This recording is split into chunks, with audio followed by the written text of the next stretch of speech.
I emerged onto my porch one morning, hose at the ready, to tend my roses. The early sun had just started to stream across the well-manicured lawns of our suburban community when I saw something amiss. A Tesla, its charging cord curled like an intruder across my flower bed, connected to my outside outlet. It wasn't my Tesla, but I knew the bumper sticker at once. Our HOA president, Laura. I did not yell. I did not call.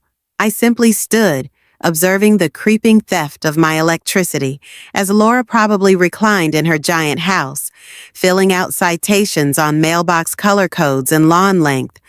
This wasn't the first incident. The initial offense I attributed to error. I turned off the car, left a courteous note. The second occasion, she protested that I'd given her approval and called me petty when I charged her for the rush hour usage. The HOA didn't take action on my grievance.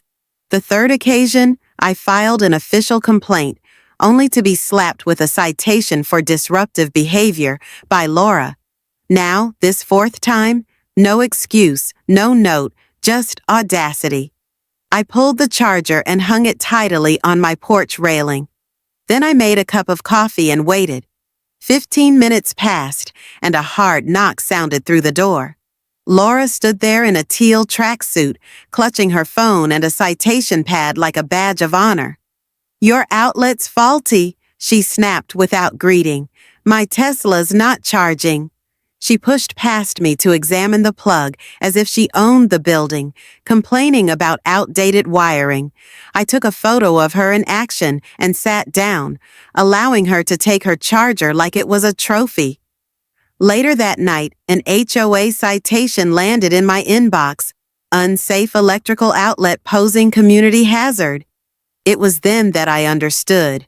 Laura wasn't cheating. She was the system. And if I wanted to stop her, I'd have to beat her at her own game. That evening, I dragged myself up to my attic and pulled down dusty college equipment. Wires, a soldering iron, a Raspberry Pi, and a rusty treadmill that hadn't seen use in years. An idea caught fire. Odd, a bit reckless, but flawless. If Laura needed my electricity, she was going to have to earn it, literally.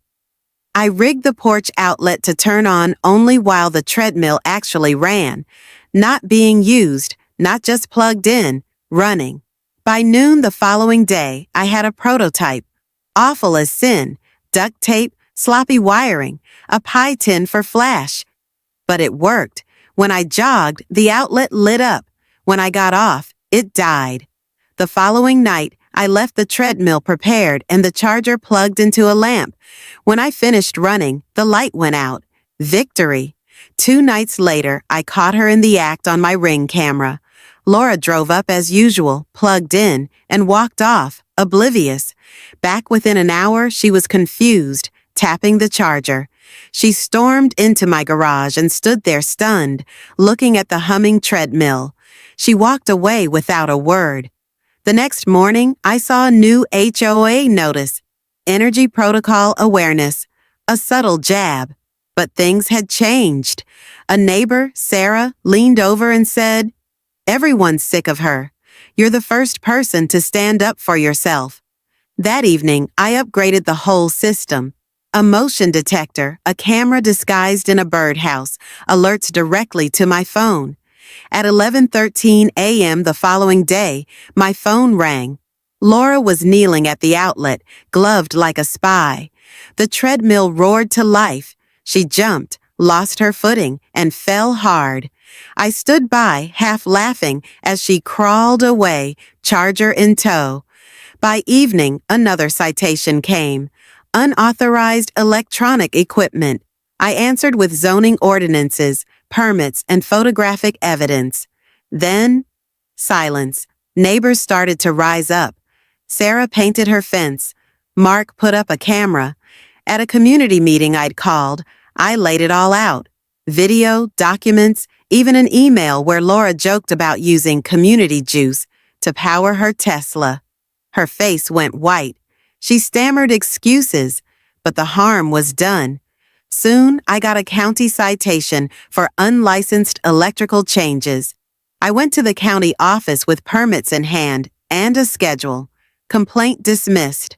But Laura wasn't finished. That evening, someone sabotaged my gear. Camera disabled, wires pulled. I rehooked everything, including a decoy circuit that duped her Tesla into reporting a false charge. At 1:23 a.m., my camera snapped her once more. She snuck in, flashlight in tow, Tesla lights off. She grinned when her dashboard flashed green, believing she'd triumphed.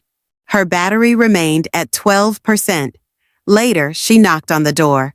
"Your anti-Tesla trick broke," she taunted. "Perhaps it fixed itself," I said. Then a Reddit thread emerged. Her car's malfunction, her plate in view.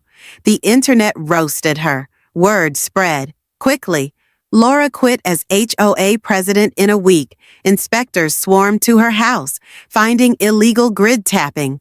Her Tesla was towed. The neighbors applauded. Sarah was unanimously elected as the new HOA president. A new treadmill appeared on my porch with a note, "Enjoy the energy." Laura departed shortly thereafter. No forwarding address left. My porch is peaceful again. The outlet unscathed. The treadmill a monument. It wasn't electricity. It was about standing up when nobody else would. Today, the neighborhood isn't only free, it's alive.